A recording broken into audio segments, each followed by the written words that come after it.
Hello and welcome to episode 61 of the Perth to Paisley Podcast, a podcast dedicated to Heart of Midlothian Football Club, still the only unbeaten team in this season's Scottish Premiership, although not in the way that we would have liked. The we in question is I, myself, Adam Kennedy, and I'm joined, as always, by Mr. Daniel McIver. McIver, how are we? How was your weekend? Oh, it was great. I'm generally outside of football. I'm doing very well, but within football, it wasn't the weekend we all hoped, expected, or wanted. How are you? I'm pretty much in that exact same boat, to be fair. Isn't it amazing how a week or two ago I was on about how all aspects of my life were like doing quite well simultaneously, and if I had to choose one that would be the most likely to let me down, it would probably be Heart of Midlothian Football Club. And here we are, a couple of weeks later, and Heart of Midlothian Football Club are well and truly back. We are going to talk about the drop points at home to Dundee, at Tynecastle, obviously at the weekend just there. However, before we go around the grounds like we usually do, I've got to get something off my chest, and I can see you nodding in agreement. So let's see. The weekend before last, we obviously travelled to Ibrox to take on Rangers in the Scottish Premiership. Obviously, our last episode was in reference to Craig Halkett's masterclass in nicking a last gasp equaliser. However, the following Rangers fixture saw them take on Brøndby of Denmark in their Europa League group stage match at Ibrox Thursday night after we played them the Saturday. And Hearts Twitter blew up, not anything to do with the game per se, but more one of its attendees, as Bristol City loanee Taylor Moore was amongst the 50-odd thousand in Glasgow's West End to welcome the Danish champions to Govan. I was out on said Thursday night. I hold my hands up there and then. However, once I had seen that Taylor Moore was at Ibrox cheering Rangers on, and obviously intoxicated, I'm not using that as a defence mechanism, but that's obviously, it is what it is. It's fair to say that I was not very impressed. I thought it was disrespectful to Hearts, the fans and whatnot, until I learned the ins and outs of the situation and why he was present and in Glasgow at Ibrox. And so, Taylor Moore, on the off chance that you're watching this, I would like to wholeheartedly apologise. Given the stuff going on with your granddad and whatever, send my best wishes to the family. And if I overstep the mark at all, then I wholeheartedly apologise. Like I say, I mean, it's not just me. I didn't fire any personal abuse toward Taylor. But if he thought that my comment or whatever was, out of order, then for that, I truly apologise. So sorry, big man. Right, wait, hold on. Because first of all, fair play to you for doing that. That's very big. Yeah, I will say I take one issue with what you just said. It doesn't matter why he was there. The explanation was heartfelt, and it's obviously I share the exact same sentiment, but it's really, really, genuinely, really sad what's happened with Taylor Moore's family. I hope he and his family are doing okay. But he shouldn't have had to tell us all that. That should have stayed private. It is nothing to do with us. It didn't matter why Taylor Moore was at that game. Whether he was there as a Rangers fan, it doesn't matter. He was at a game of football. He shouldn't have to explain himself for being at a game of football. I think in hindsight, both he and I wouldn't have tweeted and he probably wouldn't have posted, given what happened eventually happened. So that's just one of these things. And I'd also like to give a thanks to Robert Borthwick for well and truly putting me in my place on Twitter. Didn't tell me to do that, by the way. That was not anything to do with me. I was just happy that he did it. No, I know that it was genuine from Rob, and I did exchange a couple of DMs with him after. Well and truly put me in my place. I do intend on growing up. I'll get there, Rob. But obviously, I am looking to educate myself as well with, attending Scottish football matches as a neutral. When will this go out, McIver? This will go out on Wednesday, so 5 p.m. Right, Wednesday. okay. Well, we're recording Monday night, so tomorrow night, hence us moving this pod, I'm going to be taking in the Ayrshire Derby. I'm sat in the Somerset Road end, cheering on the mighty Ayr United as they look to take down Kilmarnock. So I just want to say, what you're doing is worse. If you're using your logic, if you're like using the logic of, shouldn't we go to opposition games? At least Taylor Moore didn't fuck off a Hearts thing that he had to do in order for Rangers. You are fucking off the podcast. Excuse me? Are you questioning my loyalty to Heart and Midlothian? Yes, I am. Is that essentially what you're doing? Yes, I am. You're a scumbag. Listen, there's absolutely no need for that. Hey, I made this pod. I can do what I want. Get it up, everyone. It'll come out when it comes out. However, as Daniel rightly says, this podcast is dedicated to all of our main love, the mighty Jambos, and we're going to talk about the rest of the action within the Scottish Premiership at the weekend, as that's obviously the division that we play in and contains numerous rivals such as Rangers. However, around the grounds Saturday afternoon, Aberdeen got the better of Hibernian 1-0 at Pittodrie, so long may Hibs' recent woes continue.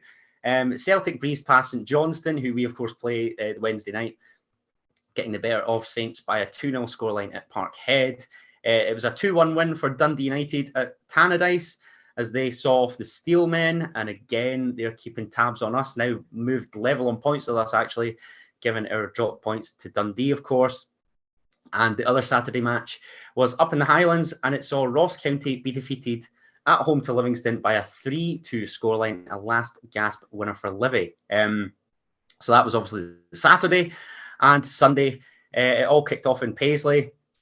12 o'clock kickoff in Paisley, I should say, as St Mirren hosted Rangers. Saints took the lead early doors, but Rangers came from behind to grab a 2-1 win. And again, they're another that obviously affects us in that they've now pulled 3 points clear. And I thought the buddies were actually genuinely going to do us a favour, but of course, I'm not that stupid. And a Rangers win seemed inevitable once that we dropped points. But anyway, what did you make of the other 5 fixtures before we get talking about the famous? Well, I'll start with the last one you mentioned. St Mirren's goal was obviously amazing. And right at the start of the game, and I was thinking, oh, wow, they actually might get a result here. But no, Morelos gets his 100th goal, and Rangers just kind of continue to tick along in this form of they're still nowhere near as good as they were last season, but still picking up points and wins, which is very frustrating. The Celtic game, Celtic just kind of seem to be starting to hit form now. It was very routine. The most exciting game was definitely the Ross County Livingston game. It was just mental. Penalties everywhere, last minute winners. David Martindale losing his mind on the touchline. Very, very entertaining.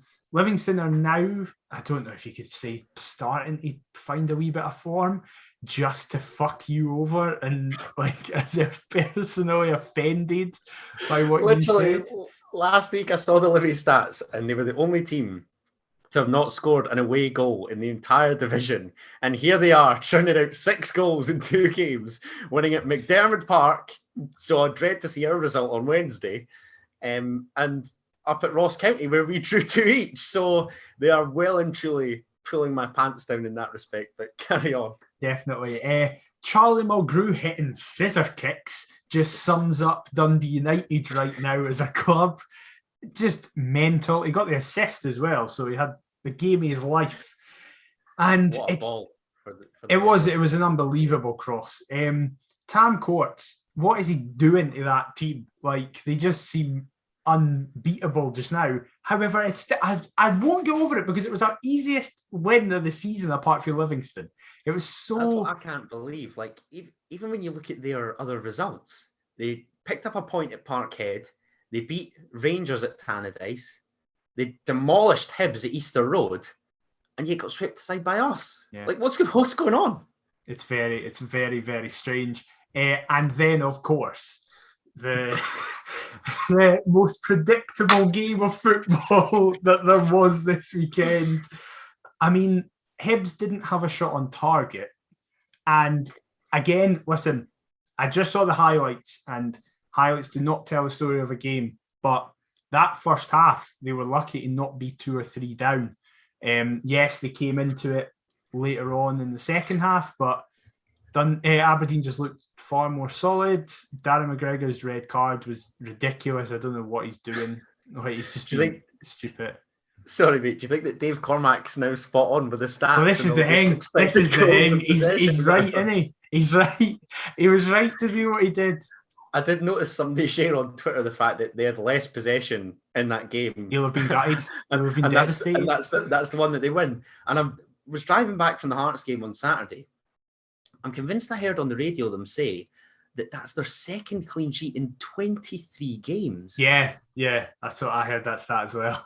That is ridiculous. Like, see if you actually break that down. That's mental. Yeah, it's pretty insane. And again, it's another situation where teams we're about to play soon get that win that needs to boost them on and make them confident. But hopefully, midweek, they go back to losing and we can go to Pittodrie and get a result that we often don't. I can remember an Abiola Dowda winner in Pittodrie. In the most meaningless game of all time. Yep, and apart from that, however, that is later, but it was very predictable. I saw Hibs had never won back-to-back games at Pittodrie since 2004. Wow, what's that? Why did you not send that my way for... I'm very sorry. In fairness, Barry Anderson shared it, so you should have been on that immediately. Well, Barry, you're a mug. No, I think you're right. It was all too predictable. I actually had Aberdeen Hibs to draw. I didn't think that Aberdeen... I mean, it is hilarious that of all the teams to choose, Aberdeen chose Hibs to, register. I will say that. I said a few weeks ago when we had both... It was that weekend where we dropped points to Ross County and then they dropped points to St Mirren, both in 2-2 draws. And at that point, we had basically had mirrored results. And I said on Twitter, it's going to be interesting to see if one team starts to fall away or if we just kind of maintain pressure on each other. But Hibs, I mean...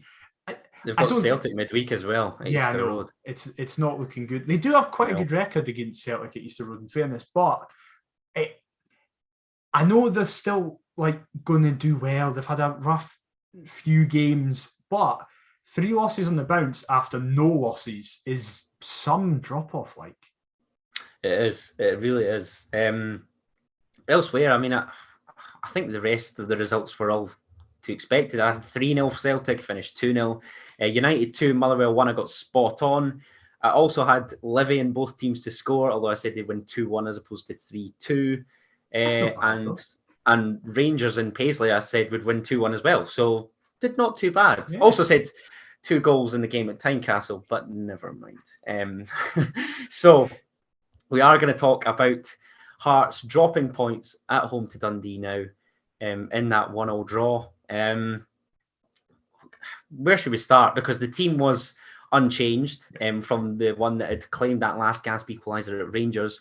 The only change that day was John Souttar replacing Taylor Moore.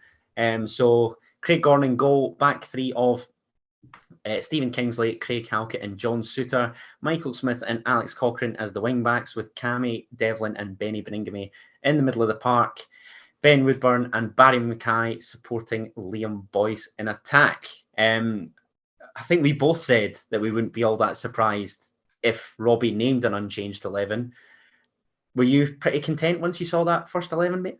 Yeah, definitely. I was on the bus in when I read the team. And my main thought was kind of what my thought was last week in the podcast. I maybe would have preferred Gino in for Woodburn, but I was not fussed at all that it was an unchanged team. And I was thinking that team should absolutely be good enough to get a result. Definitely. And I think, I don't want to say we had it coming, but I think when we're talking about us potentially going top of the league with a win, wanting it to be convincing, my primary frustration, and I've spoken about this many, many times on the podcast, is talking the talk and ultimately not walking the walk. However, I was rightly confident. I believe we both were. We both said a 2-goal margin. Yep. I even predicted us to keep a clean sheet. So we've only got ourselves to blame, really, for not taking that chance and laying a marker down, to be honest. I think particularly with the game, or the way that the game transpired early on, didn't think it was a particularly fast start. I think it's fair to say.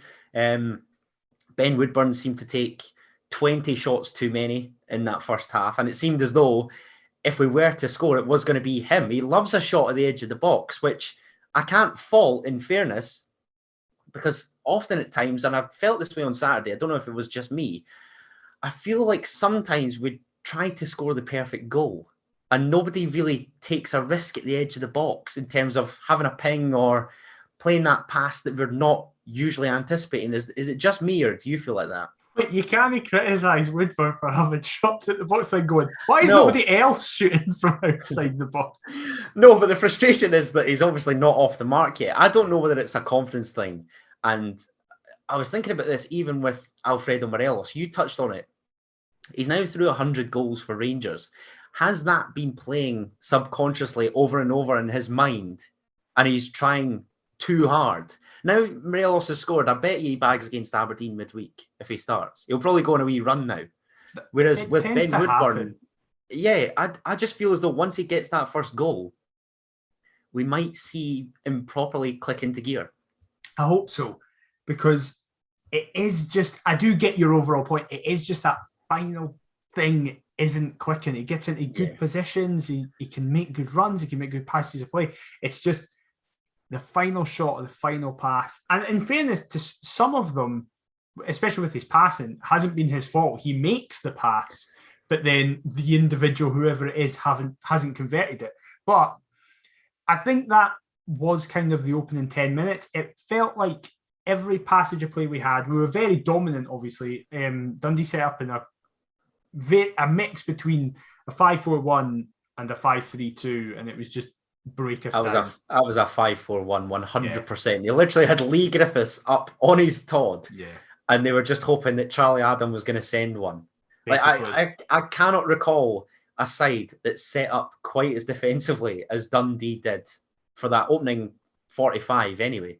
Yeah, it was incredibly defensive. And every passage of play we had, basically, it went to Suter, who just kept pinging this perfect ball over to Cochrane, who would control it perfectly, drive forward, and it tended to play into Woodburn because Woodburn was on that side for the early half of the first half. And it was just that final moment. I would say the bit, I don't know if you're going to get onto it, but the main chance that sticks out to me was, I can't remember if it was 15 or 20 minutes in. We had a chance where Benny was about 3 yards out for a goal. And if he shoots, something happens. Either the keeper has to make a save and it goes out for a corner, the keeper makes a save and it deflects into the box, or he scores. Now, I will say this, because he gets annoyed that I never give him credit for stuff. My dad came up with a new nickname for Benny. Right. And it's Biscuits Beningamy, because he always crumbles when he gets into the box. So my dad's point was, Benny is like world class. Hold on a second. For a man that has, the Terrace TV fame now under his belt, to come up with the nickname of Biscuits Beningamy, that is worse than my El Scuffalo last week. It's atrocious. It's atrocious. But his point, I agree with, was that Benny looks like one of the greatest footballers to ever play for this club. Because he is. Outside of the opposition's 18-yard box. As soon as he gets into that, it's like me playing. It's like if I've rocked up on the hit and just been like, what happens to him? Because there was a couple of times in that first half where Benny just was like, oh, I'm going to keep doing the usual stuff that I do. I'm breaking up play. I'm playing great passes. Oh my God, I'm in the box. I don't know what to do. Panic. Offers options till he's in that final third, doesn't he? Yeah. Biscuits Beningamy, man. I can't get over that. I'm pleased that you mentioned Alex Cochrane, because I thought that he was probably one of our main outputs in that first half, to be honest, if not the very main output. I think Cammy Kerr at right back for Dundee seemed to leave acres of space to him to try and exploit. And yet, I don't know if this is just me harping back to Saturday incorrectly, but it seemed as though we would often go down the right-hand side, like you said, because John Souttar's on that side. Michael Smith bombs on, as he so often does. But yet that final ball, I don't know if it was solely Michael Smith or whether there's numerous players that could be blamed for it. But if we're connecting or trying to connect down the right-hand side, it just wasn't coming off. And my frustration was that we didn't switch over to the other flank because Cochrane had acres of space to roam into. And every single time Cochrane went down that flank, we looked like we were going to do something. It wasn't even just a frustration of, oh, what could have been? Look, Cochrane's in that much space. It was like, we know what we could do. Every single time Cochrane gets the ball, he looks like he's got to beat Kerr and either swing a ball in or cut it back to the edge of the box. For me, it was... Or slitting Ben Woodburn for his 25th shot of the half. Exactly. I know it's kind of making a general point and we're so early into the discussion, but for me, it was man of the match. Like, I just thought, again, I know I've made it very clear that I love him. And a lot of people kind of go, it's weird that you focus on him when there's the obvious, like Benny, there's Cammy Devlin, there's Boyce, there's Gordon, Souttar. But for me, Cochrane is as crucial to them because I say it every week and I'm waiting for a week for him to prove me wrong. He just doesn't put a foot wrong. He just, every single week, I go, he's probably going to have an off game or an off moment, but just if he ever makes a mistake, which I can't think of at the top of my head, he just immediately drops back in. He doesn't try anything fancy. He doesn't try to beat players if he doesn't think he can. He doesn't try and play simple, steady Eddie type, isn't he? Yeah, he's not playing Hollywood balls he's not doing what Souttar did to him and playing crossfield switches and stuff like that. He's just going, I know my job. I know what I need to do. And one of the, I wouldn't say it was a complaint, but one of the worries about him was that early on this season, he seemed like he was quite, like Benny, he was panicking when he got quite far forward. I feel like in the last few games, he's really fixed that problem. Like Cochrane now looks like he's wanting to attack as much as Kingsley was doing in that position. You're saying that he was the original Biscuits, in essence. Mate, I hate that this is stuck now. I shouldn't have mentioned it. No, that's a regret that's going to run from this episode and beyond. Watches Benny Beringame plucks one top corner. I know. Park in midweek. I just had to look at my dad. No, I think. Look, we might have dominated, and the stats will tell you that we did. But for me, in that first half, I thought we got into good positions. It was just a case of that final ball, and not really varying it up in terms of trying to find that killer pass, or I just felt as though it was too much the same, and we didn't really do enough to carve out any real opportunities in that first half. Even the goal isn't, like, John Souttar isn't the one that's meant to receive the pass. He just so happens to be hovering, and it's a great strike. Do you know where I'm coming from? Yeah, I do know what you mean. I think the reason Souttar is allowed to be that advanced, Benny and Devlin were getting into the box, is because of how deep Dundee were sitting. I think most other teams, you wouldn't allow those players to get that advanced, but the game plan for Dundee was clearly just soak in as much pressure as we can and hopefully break on the counter. I don't think they have the personnel to do that, the team that they started with, because Lee Griffiths isn't the Lee Griffiths of 5 years ago where he could get in behind and run a channel. Like, he can't do that. I feel like we'll get on it in the second half. I feel like that Sheridan guy can. I feel like he should be starting if that's the kind of game. Obviously, I don't know what they're doing at home. I know that they're near the bottom of the league, but I'm assuming at home they're more aggressive, and maybe that's where Sheridan starts. I don't know. But as a result, our game plan meant, right, keep a lot of the ball. We're going to have to be patient here. I felt in the first half we played quite well in consideration of what we were up against. Like, it was never going to be a free-flowing game because of the way they were going to play. Even teams like Livingston, who were down the bottom of the league when they came to us, still had a goal. So as a result, it allowed us to get in behind a wee bit more. And our game plan, especially with Boyce as the focal point and the wingers, it's kind of built around that. It's built around the wingers taking a touch pass, hitting the byline, and either playing a ball in or cutting in. Dundee's game plan stifled that because it just bunched everybody together, was so compact. They weren't moving for anything. But as a result, that means it can be very, very frustrating. And I feel our game didn't advance properly enough to get past that frustration?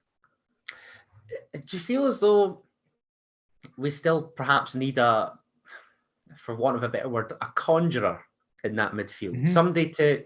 Somebody that'll... I'm not saying that Benny Beringame and Cammy Devlin shy from possession. I think they're the polar opposite. I think they're like hungry wolves in the middle of the park, and they'll always look for the ball back. I just feel as though we need somebody that can advance that tiny little bit further forward. Yeah, I feel like not that Benny and Devlin are similar, but they both kind of do the same job. Like, you wouldn't expect either of them to pick that killer pass and slip in Liam Boyce on occasion. It seems, I don't know. I just feel as though we need some type of variation in the midfield in order to supply Liam Boyce, because he feels isolated, and I think he's also suffering from this kind of Morelos syndrome, in that it's been a while since Boyce scored from open play. And I've said numerous times this season that I feel as though he is isolated up there. I don't know whether, and I've seen talk of this on Twitter as well, whether Ben Woodburn moving centrally could be of use, because he's not performing how we'd like kind of on the flank. Even at 0-0, he's lucky to remain on the park. Let's be honest. We need to speak about We need to talk about that, because that was before we'd even opened the scoring. Like, is he that frustrated with how a goal, or I know he obviously gets the assist for Soapy in the end, but how no contribution has arrived yet? Or is that just a build-up in the 90 minutes? Like, what's going on in his head?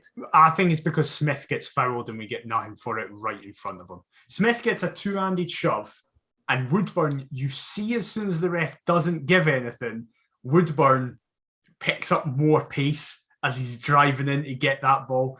And I don't excuse it, because obviously it was quite close to you, like where you're very saying. Close to me. I thought he was gone. I've got to be honest. I thought that was it. I'm at the other end of that stand, and I just turned and was like, that has to be a red card. Like, I thought it was bad in the moment. I was like, he's just flung his elbow there. Watching it back, it's worse. It's literally even worse when you watch it back, because he doesn't he doesn't throw his elbow in the way that a lot of footballers throw their elbow, where they're trying to cover the ball and then they just chuck it back. He just goes, I'm chucking my elbow into this guy's head. So he just runs in and throws his elbow into him. It's unbelievable, especially the fact that it's right in front. Yeah, at 0-0, 25 minutes in. Like, there's nothing. It's not like we're 3-0 down and it's just a frustration. What is that about? That needs cut immediately. Like, we can't let that continue to happen, because that was a bad call from the ref and the linesman. He's a yard away from the linesman. Surprise. I know, exactly.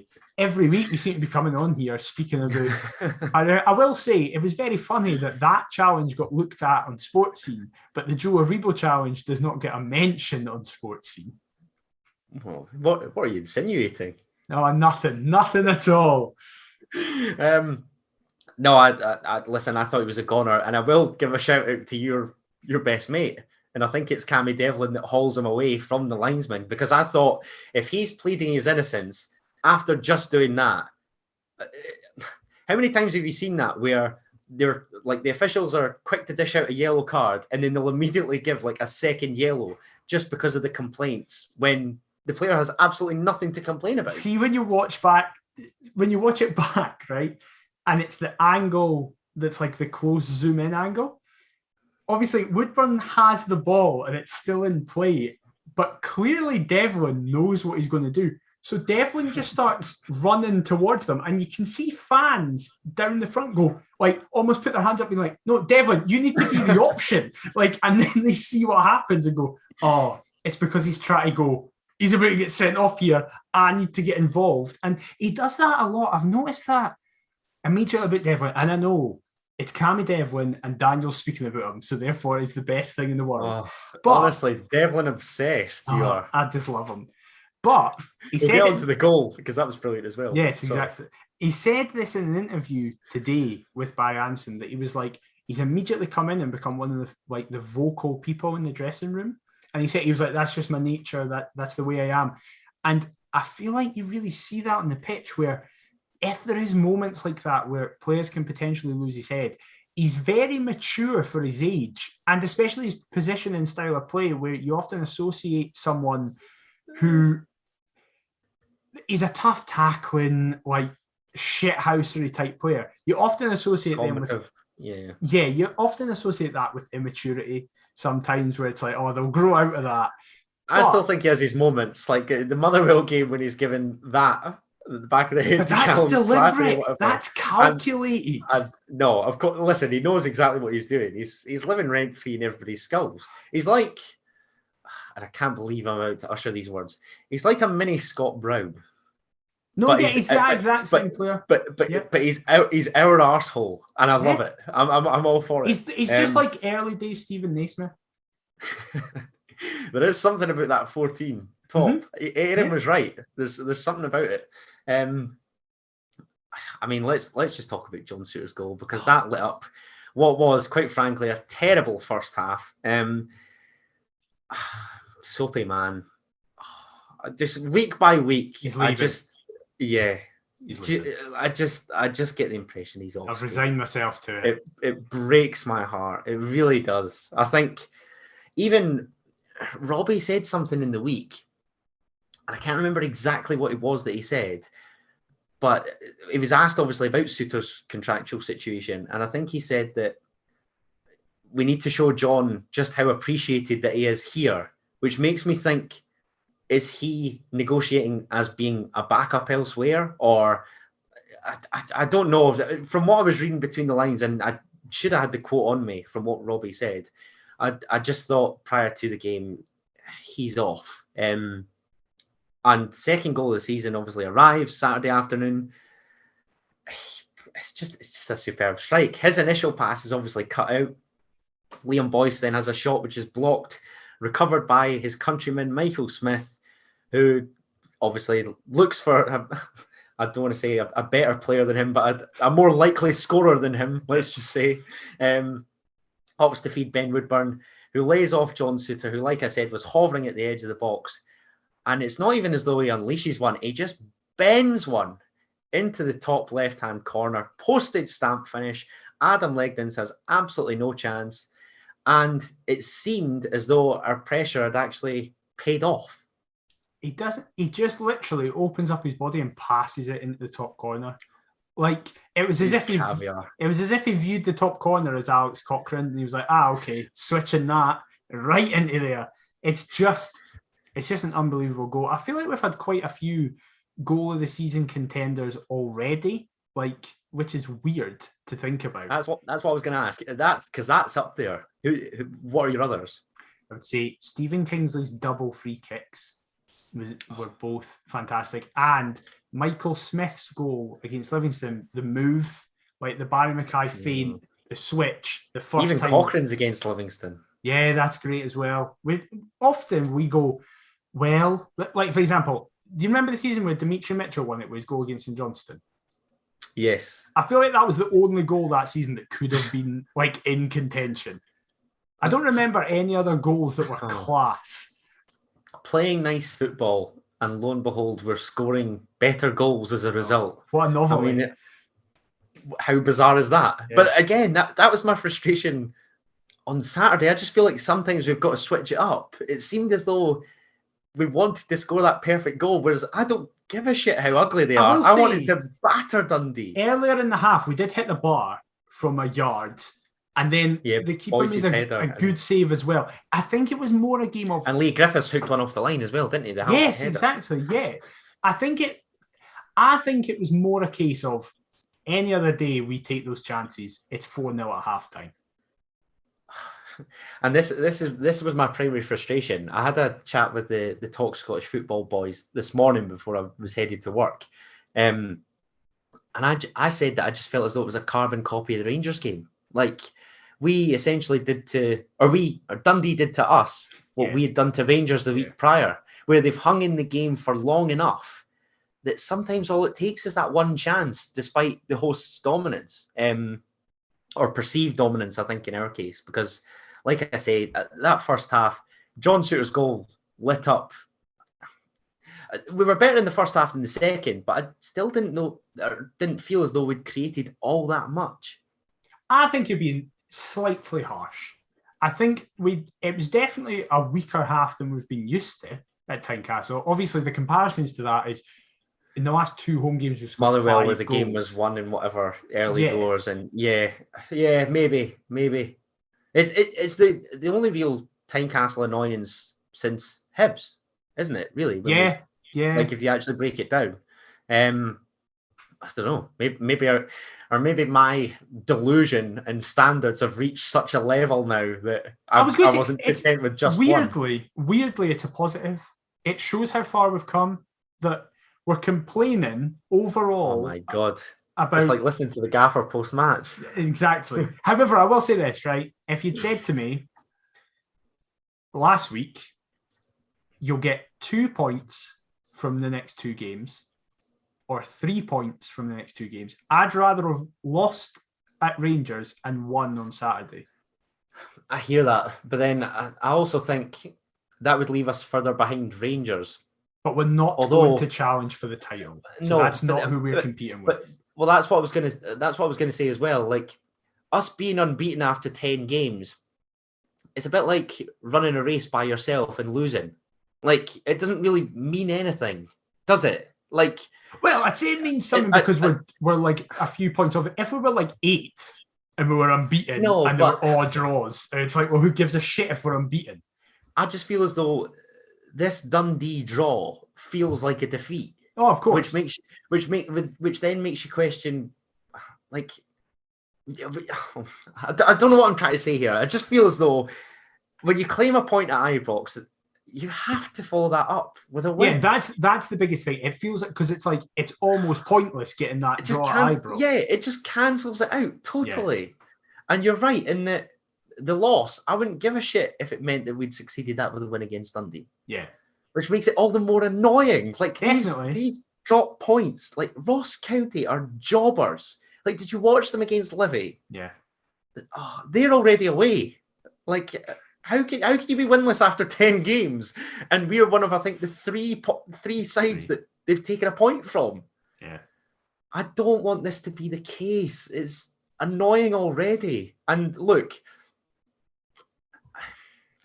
Dundee, I think we're lucky. They set out to be defensive, and of course they nick it with a late equaliser. But we don't help ourselves, do we? No, not at all. We had many chances in that game to kill it, and a mix of bad luck and bad finishing cost us. And one of those chances came directly after half-time, right at the start of the second half, which, upon reflection, could have been all that we needed to bury Dundee in the end. Charlie Adam, actually, before we talk about the chance, Charlie Adam, right? It's brilliant. Like, he looks like Zidane in the Scottish Championship. I thought the highlight of his performance at the weekend was how long he escaped a yellow card. I mean, seriously, how many persistent fouls does it take for a guy that's got affiliations to the old firm to get booked? Like, it's absolutely no coincidence to me whatsoever. How many times was he fouling the likes of Benny Beningame and Cammy Devlin? It was actually doing my boxing. I don't think it's an affiliation to the old firm. I think it's just our refs are shit. And they were just like, oh, it's Charlie. It's fine. It doesn't matter. The fact we went into half-time, there was 2 bookings in the game, and we had both of them. It was insane. Like, the 2 bookings we had were justified. Halkett's and we're the dominant team. Yeah, exactly.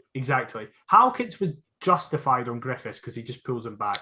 And Woodburn should have been sent off. So I'm not complaining about the cards we got, but it's insane they didn't have any. And I'm genuinely just astounded that we managed to keep, like, Halkett's was off the ball, so needless. But Ben Woodburn, thank God he got pulled away, because I was literally screaming, do not protest, take the booking and just get to. But Charlie Adam, man. Anyway, he's dispossessed in the centre circle. The Hungry Wolves, like I say, Cammy Devlin, Benny Beningame doing their thing. And it's Devlin that then spreads it out wide to Barry Mackay. Barry Mackay is the outstanding winger at the moment, I think, for us. Slips in Liam Boyce. And it's a great challenge from Lee Ashcroft.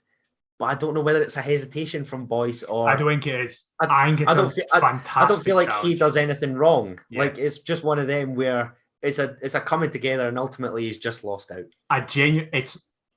It's easily the best defensive challenge we've faced this season.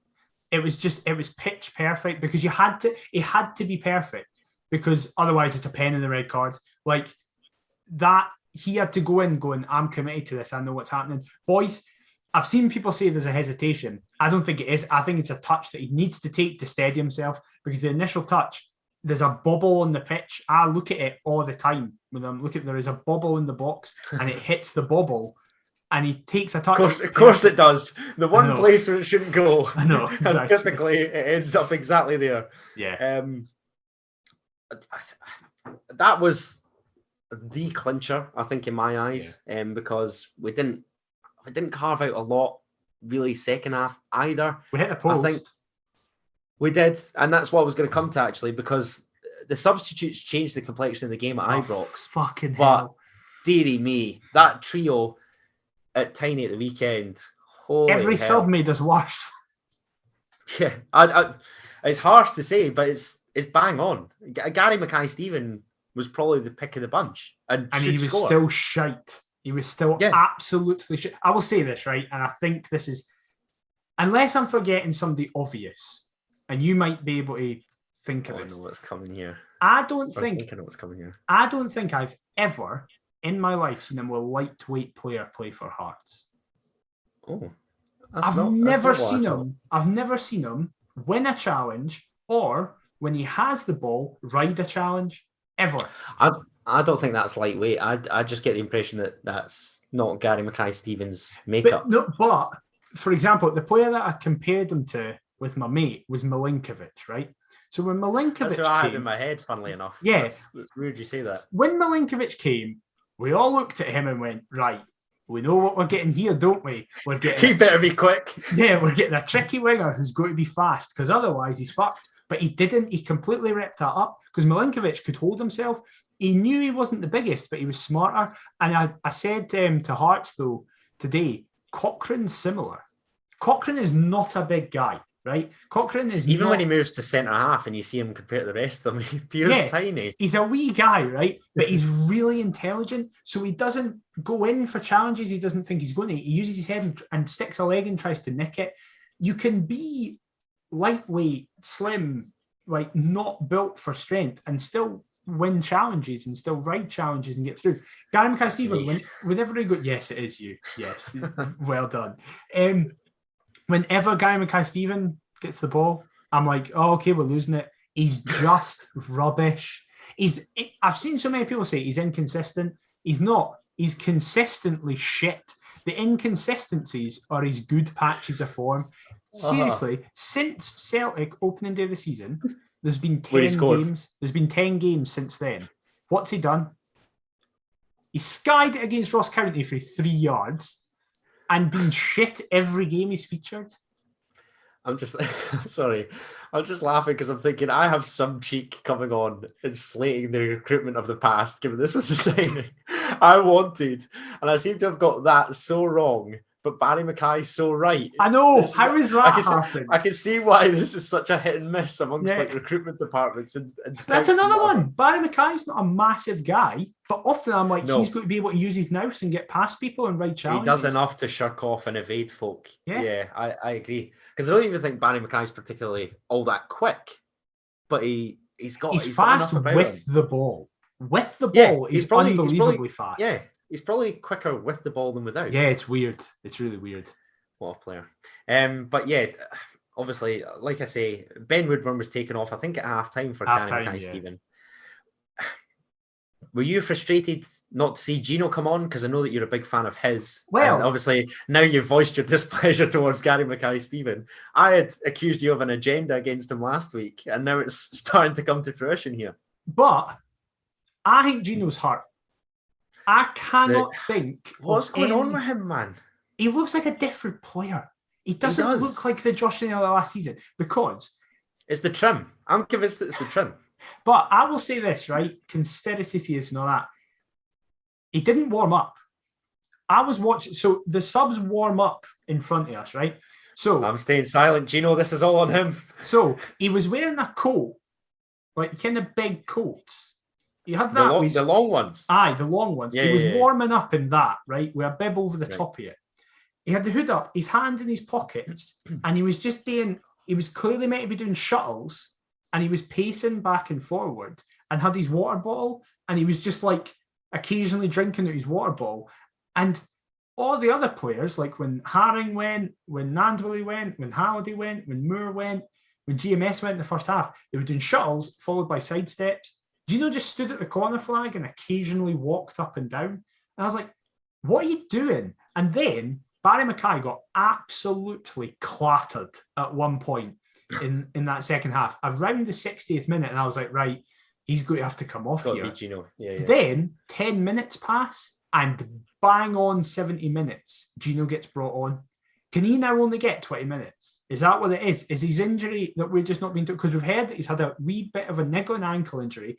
I think it must be worse because I didn't even think it was as long as that, mate. Oh, it might not have been. It might have been less than that. I genuinely felt he got about a quarter of an hour max. It might have been that then. And when he was on, he just did absolutely. He shot from the corner flag. That was great into the side netting.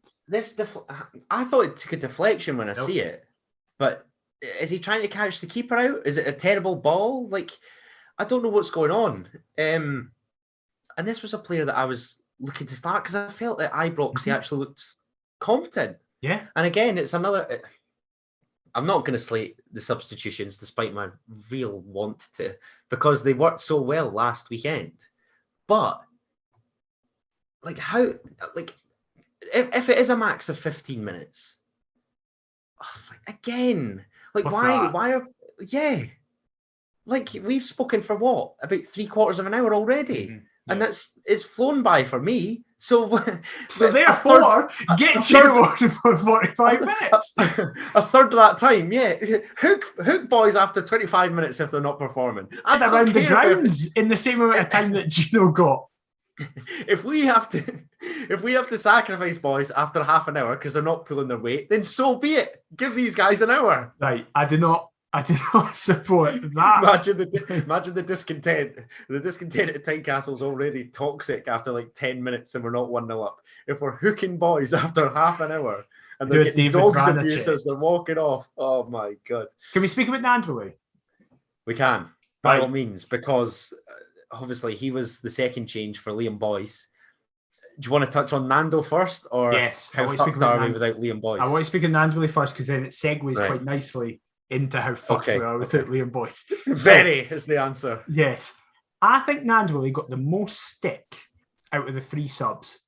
And whilst I understand it, I don't think he was the worst sub that came on. I think so. Listen, you think it was Gino? I think he was the 3rd worst sub. I think they were. Oh no, I'm not having that. But I think they were all atrocious. I think what I mean by that is I think I would give Nandwilly a 2 and Gino and GMS a 1. Like no one played well. And I think that was Nandwilly's far and away worst game for us. There is nothing in contention for how bad it was. However, I will say this. Up until the 80th minute, we played like Liam Boyce was still in that park.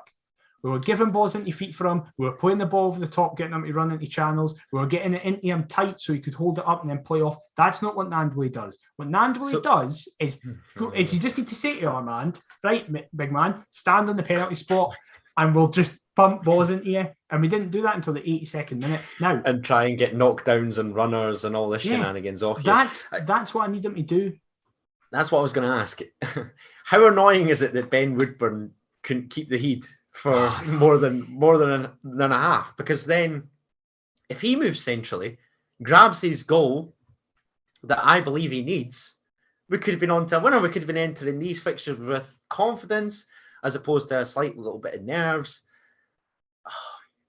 I don't know what the answer is. I really don't. Think what it showed, right, because this is why I'm not going to give Nandwilly too hard a time. And I think it's a bit harsh on him that people are going, that's it.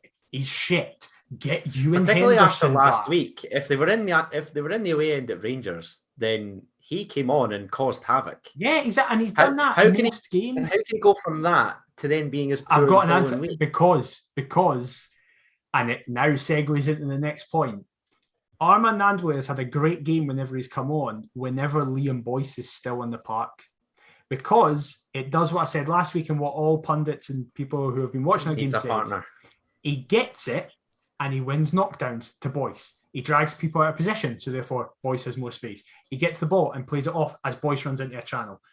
The problem was at the weekend, we took him off for Boyce and he can't play as a lone striker. He can't do it. I'm not going to blame him for that because it's not his, it's just, that's just not the way he plays. Like, it's not his fault that he's not like that.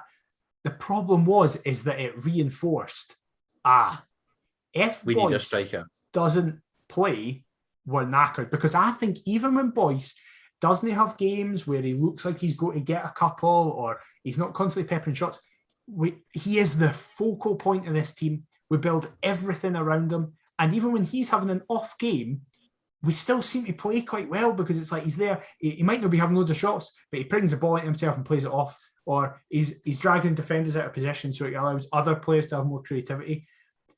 Because he's so good, he's the best striker we've ever seen at this club, and it's hard to replace that. Just very quickly, because I totally agree and back all of that.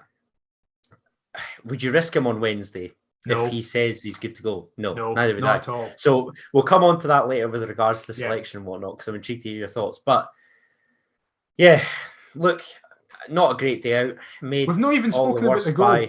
Well, this is what I was just about to come to, so thanks, mate. made all the worse by the Dundee equaliser, because they'd offered diddly squat up until 83 minutes, I think it is, when Jason Cummings, of all people, Friday night, I'd said on Talk Scottish Football, I said, I'm quietly confident, but there's a small part of me that's silently shitting myself for Lee Griffiths and Jason Cummings. How I wish that I had not said that now. And look, everybody knows that I am a Benny Beningame enthusiast. That's in my Twitter profile. He can do so much more. And I've got to be honest, I think the goal is his doing. I can't believe that I'm about to criticise the greatest footballer that I've ever seen, which just sums up how rubbish my weekend was. Because Cammy Kerr's long throw, Jason Cummings he's in the 6-yard box under. It's not even the challenge of Benny Beningame because he doesn't challenge and flicks it past Craig Gordon at his near post. It's just a disgusting goal to concede, and piled on the frustration for me that we hadn't taken the few chances that I believed we created. So I actually don't think Benny Beningame is the main person at fault. I think he's the second main person at fault. Oh, wait, hold on. You're not going to blame Halkett because you love Halkett now. But also it isn't him. It isn't. No, I don't think it is either. Over him. You're not going to blame the skipper, are you? So yes. I'm going to blame him, but I'm going to caveat it massively. Gordon should come for that. Gordon should come for that completely. Because worst case scenario is Halkett heads it away and Gordon has time to get back in. However, the caveat I'm going to give, despite I think he should claim it, I think the reason he doesn't is that he's still rocked for getting kicked in the head. That was fucking terrifying. That moment where Kingsley just frantically shouted at the bench, I was like, Gordon, he's been knocked out. Particularly after Boyce had gone off as well. Yeah, but also, I mean, like, a double whammy. No, I mean, it was scary. Like, I was like, oh God, is he okay? Yeah. Like, because I was so far away, I'm like, I can't see what's happening. I couldn't really see what had went on. And it was the frantic nature of the defense. I was like, oh, he's out, like he's fucked. And I just think Gordon wasn't totally all there in that moment. I think if he's at any other moment in the game up until that point, I think he goes, I'm coming to claim this. It's mine. I'm Craig Gordon. I've got like fucking 8-foot long arms. Like, I can get this. But I think he's an interesting take.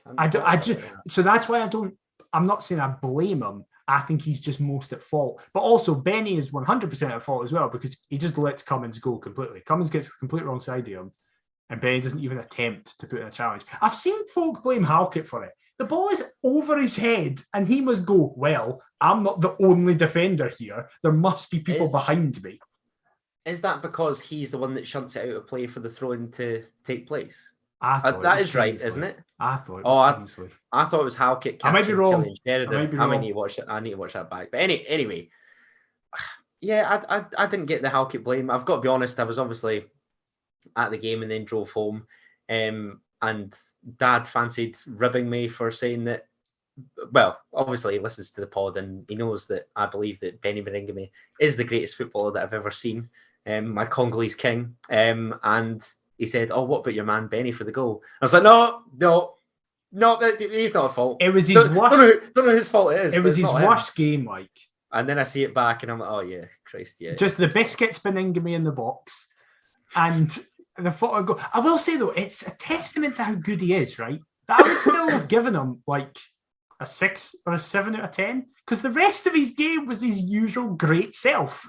But I would say generally it was his worst so game. Much. Yeah, I know. And he was still decent enough. Yeah. That's the level that we're talking here. I love him.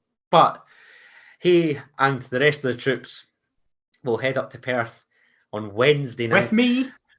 With you. You're going. I'm not, because someone's got to grind out here. What does that mean? Well, I'll be working, but I'm not gonna out my employer here. That sounded like you were going to be doing a live stream, and I've just left you. Oh God, could you imagine? No. Right. But anyway, Benny and the troops and you will all be heading up to McDermott Park as Hearts take on St Johnstone this coming Wednesday night. So this will be the night after? No, in 3 hours' time after this gets uploaded. We're kicking off. Yeah. Oh shit! This is the worst thing I've ever done. Move to this Wednesday release. That's my bad. But it's his fault. Blame him. I've got nothing to do with this. So get this on in the motor when you're headed up to Perth. Yes. But yeah, taking on St Johnstone. We've both voiced our displeasure at McDermott Park not being a happy hunting ground for us. Now we've got the added factor of Liam Boyce being 50-50. We've both said that neither of us would risk him. Therefore, and I had seen your team that you posted today on Twitter, what would be your selected 11 to try and take down Saints? Are you talking about the team that has been met with unanimous support and everybody loves and is like, oh yeah, it's fantastic, Daniel, you definitely know what you're talking about. Not the one that's been met with, you are clueless and know nothing and fuck you. Thank God you're not picking the team. Exactly, yeah. I can't believe you dropped Barry Mackay. Well, this is the thing. This is the greatest wide player at the club, but that's fine. I realise it's a personal vendetta against me because I championed this signing. You're jealous, you're envious. It's fine, I get it. That's fine. This is the thing. I didn't know that Barry Mackay could play in the 10. I thought he was just a winger.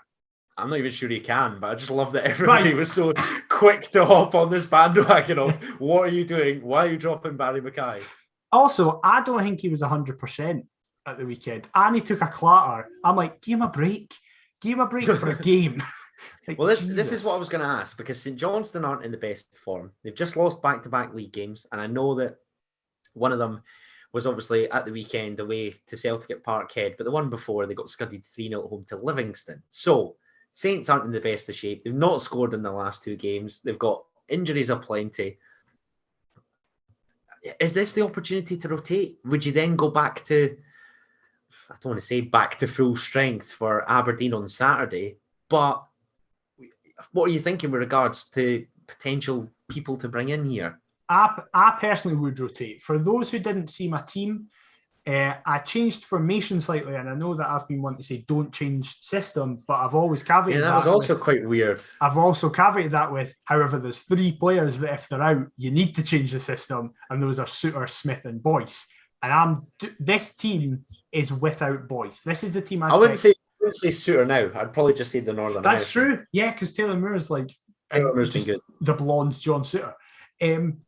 Basically, this team that I posted was without Liam Boyce. So I went with a 3-5-2, Gordon and goals, same back 3, Kingsley, Halkett, Suter, same wing backs, Cochrane, Smith, and then I played a 3 in the middle of Benny, Cammy, and I put McInnes in.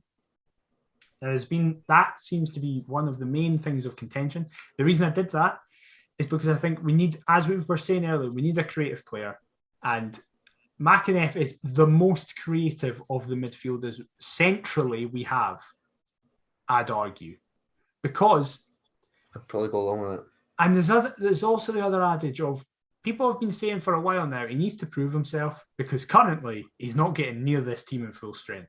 At full strength, Aaron McAneff, I mean, he's not been even getting on the bench, never mind getting near the team. And I was going to say, despite the reports that he and Jamie Walker both appear to be performing well in training, certainly that's been the paper talk kind of this week and whatnot. So yeah, definitely. I think it just shows how good we're currently going. Like, I think see, when you hear stuff like that, I think it does put it into perspective how well we're doing. That, like, two players who are apparently doing fantastic in training every single day aren't even getting just can't get a look in. Squad. Yeah.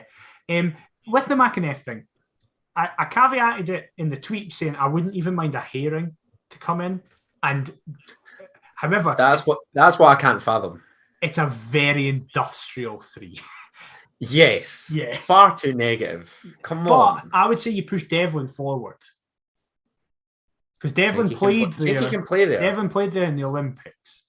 Devlin played in behind two strikers. I just see when I watch Cammy Devlin, I didn't get it either. But I can't envision that at all.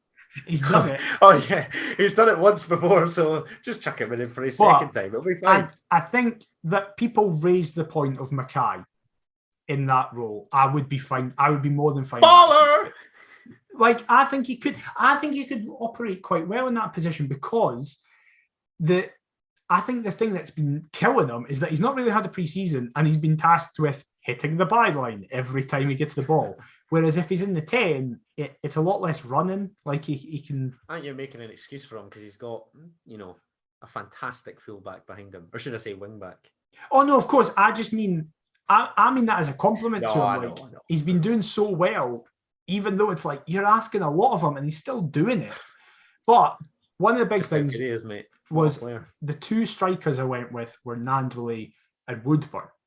So a lot of people were saying Nandwilly shouldn't be playing. And I put him in because Robbie said if Boyce isn't playing, Nandwilly is starting on Wednesday. I know that this is in a few hours, it's going to be kicking off and Robbie will have been lying and I'll just look like a massive idiot and we'll play the 3-4-3 with a front 3, GMS, Woodburn and Mackay. Yeah, that is absolutely what will happen. That's what I'd opt for. Personally. I don't want Gary Mackay-Steven playing at Minging Night in Perth. Just give him a chance. We've given him 100, Adam. He's played nearly every game this year. Or I was going to say, as long as the chances don't fall to him. That's not what you want from an attacking player. No, just let him drift and create. Slip in Woodburn. He doesn't create him to take but let Woodburn take another 30 shots because he's clearly taken not enough as we would have hoped. I think it would work quite well because it means Nandwilly isn't tasked with being the lone striker and doing everything. It means he can win knock-ons. I just think he's better with Woodburn on the overlap running forward with Nandwilly winning knock-ons to him or bringing it down to him and Woodburn can win. Now I realise that Armand Nandwilly is the perfect profile for a Heart Midlothian centre forward. Exactly. Utterly useless in front of goal. Just a massive brick shithouse that will bring others into play and let them do the deed. I couldn't understand the people going, Ewan Henderson is the solution to our Armand Nandwilly problem. I'm delighted you brought this up because I also saw... I thought about trying to incorporate a little loanee section here because I noticed... Is it Aidan Denham, I think, was on loan at Berwick Rangers? Yeah. I saw him score against the mighty Stirling Albion in the Cup, although the Beanos obviously progressed through. What a team they are. League Two's finest other than Kelty Hearts. And then the Ewan Henderson talk. Now, we're obviously recording Monday. So yesterday, there was a game on at Firhill, obviously as Queen's Park are playing there for their League One campaign and hosted Alloa, Ewan Henderson's loan club. And I believe the Spiders were 3-2 up heading into injury time. Ewan Henderson bags a brace, remarkably, and all of a sudden he's hailed as, the Murrayburn Messi and all this shenanigans. Like, why? He's not the answer, is he? I cannot be arsed with it because people were going, he's the replacement for Nandwilly. I was like, you shouldn't be comparing them, but fine, let's compare them. So I did. So in Twitter, I posted this. Ewan Henderson has played 44 games for Heart Midlothian, got 4 goals, 4 assists. Armand Nandwilly has played less than half of that, 21 games and has got 6 goals, 4 assists. Somebody then took an issue with that, saying, oh, well, they're not similar players. So I went, okay, here's a direct comparison. Josh Ginnelly has got the exact same stats, 4 goals, 4 assists, in exactly half the games, 24. So bloody hell. We have players. Listen, Ewan Henderson always tries hard. You can never say that he doesn't care or that he doesn't put himself about. I am not surprised Ewan Henderson is doing it at League One level, but it's League One level. We're currently 3 points off top of the league unbeaten. There's different levels to this. In the top tier. And he was subbed. Has he started a game yet? I mean, he probably will now next week after that performance, but I don't know. I need to get in touch with my pal Kieran. He commentates for Alloa.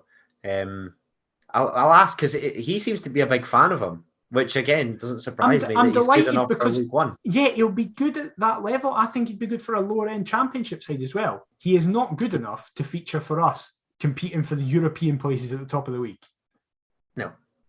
No, isn't it bizarre how we are just loving watching Hearts, talking about Hearts, and yet we're clinging on to the dross that's just been of the past 2-3 years. Let's just move with the times and forget about this dark era that we're hopefully now creeping out of. Richard Cobb replied to me going, God, 1 week ago we were title contenders, now we're calling for Ewan Henderson to be the Messiah. What's happened in the last week? It's got a point.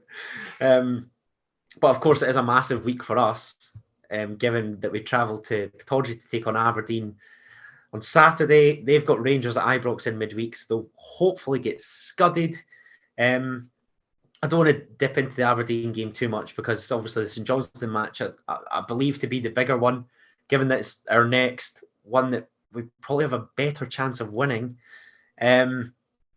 But you've touched on your selection. Are you going to give me a score prediction for our trip to Perth? I am. It will be our first loss 2-0. Wow. It's Perth. We never do anything in Perth. We didn't do anything in Paisley, and this is part of the podcast. I know, but it can't happen twice. It's never going to happen, right? We have chosen a name that can never come to fruition. We will never win at Perth and Paisley in the same season. Tynecastle to Tannadice? That doesn't quite work. That's rubbish. I am going to say that all good things come to an end. This is blind optimism here. St Johnstone 0, Heart of Midlothian 1. Armand Nandbule. Yeah, we'll keep a clean sheet. Yeah. Saints haven't scored in the last 2 league games. It's us.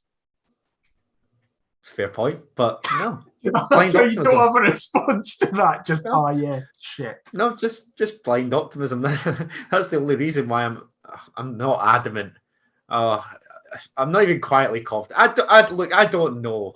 We probably will get beat, but do you know what? We're trying to get rid of this negative mindset. PMA all the way. No, that's where I'm at. I also, because I'm just throwing this at you. We're not going to be back until after the Aberdeen game. So I also want an Aberdeen prediction from you. Oh, Jesus. It will be massively affected, obviously, by Wednesday night's game. But here on Monday, the 25th, how do you feel about Aberdeen? You've just taken that phrase entirely out of my mind. Watch Aberdeen get something at Ibrox now. I know. Exactly. It's going to happen. Just to spite with us. Aberdeen 1, Hearts 1. Oh, I'm also going for a draw, but I think it's going to be more entertaining than that. I think 2-2. Interesting. So you think we'll pick up 1 point from our next 2 games? Yes, I do. At Pittodrie. It's going to be the start of the fall. I've gone for 4 points from a potential 6. I mean, I hope you're What's wrong with me? Oh, I mean, in fairness though, I hope I'm wrong. I'll put 6 from 6. Yeah, looking at it, you are right to be as confident as you are looking at the table and the way we're playing. I'm just a realist. I wouldn't even say the way that we're playing. I've literally come on here, slated the performance for the best part of an hour. I just feel as though it's like law of averages. Like this bipolar behaviour will continue. What just go to Pittodrie, to McDermott Park and win, and then we'll probably get beat off Aberdeen. who will have just come off the back of a humiliating defeat at Ibrox, probably. Well, listen, you can say all you want about law of averages. I feel like I've been saying that for about a decade, going to the Dermot Park. It's like one of these days, we're going to get a result. They're always shite. However, this is the first time we're going to see a St Johnstone team that's actually good. I know they've not been in good form, but they're a good side for the first time, because we were off last season. We weren't here to play the best St Johnstone team ever. Well, that's what I was going to add. That have lost Kerr and McCann and don't seem to have really. I bet Sean Rooney still exists. Sean Rooney's injured, mate. Is he? Yeah. Oh, we're winning 5-0 then. Fuck the 2-0 prediction. That's what I'm saying. They've got a couple injuries. I was doing the preview today. I see Michael Halloran was absent at the weekend. Always got the fear for him because he's absolutely rapid. I don't think he's the best footballer, but that pace gives me the Theo fear. Walcott School of Football. Yeah. And Big Sean Rooney's out as well. I think Rooney's out for a couple of weeks. Oh, so that's massive. This is where this blind optimism is coming. I'm telling you, Nandwilly 1-0. Stick the house on it. Well, the last time I stuck money on Nandwilly to win, it has come through for me. It worked, in fairness. So imagine he's gone from hero at Ibrox to 0 at Tiny to hero at McDermott Park. He'll shush us. And then 0 at Pittodrie again. I know. He'll get sent off and give away a penalty at Aberdeen or something. But anyway, we will get to all of that next week. Next week's going to be an interesting one because we'll have the St Johnstone game to review, we will have the Aberdeen game to review, and then we will have the very small matter of our currently direct rivals coming to Tynecastle as Dundee United come along and see what happens there. We probably won't be on the same points as them by the time we play them. Hopefully we'll be above them, but we'll just need to wait. You look like you're very deep in thought about Dundee United. No, yeah. I think United go to Livingston midweek. Yeah, they can't remember who they've got the weekend. Yeah, oh, well, God. It's going to be exciting, but what a terrible trio of fixtures. I know, it's a nightmare. But massive thank you for suffering through this episode as probably the most downbeat episode we've had this season. But hey, the fact that we've got to the end of October and we can say that is an achievement in and of itself. Just had to host it, didn't I? Yes, Shock. Exactly. But we have been the Perth to Paisley Podcast. Thank you so much for listening. If you want to get us on social media, it is all below us on the YouTube version. But if you're listening, it's Perth to Paisley on all the social medias. Please leave us a review on your podcast platform of choice if you're an audio listener. And if you're watching this on YouTube, please subscribe. Please leave a like. Please leave a comment. It's much, much appreciated. If you want to get in contact with us elsewhere, we do have the email perthpaisley@gmail.com as well. Adam, where can they get in contact with you personally on social media? They can get me on all the socials at Adam T. Kendo. And what about yourself, mate? I'm at dmciver22. As I said, we'll be back next week to cover the St Johnstone game, the Aberdeen game, preview the Dundee United game at home, and anything else that comes up from within then. But we'll see you next time. Bye-bye. Keep the faith, Mother Jai Tees!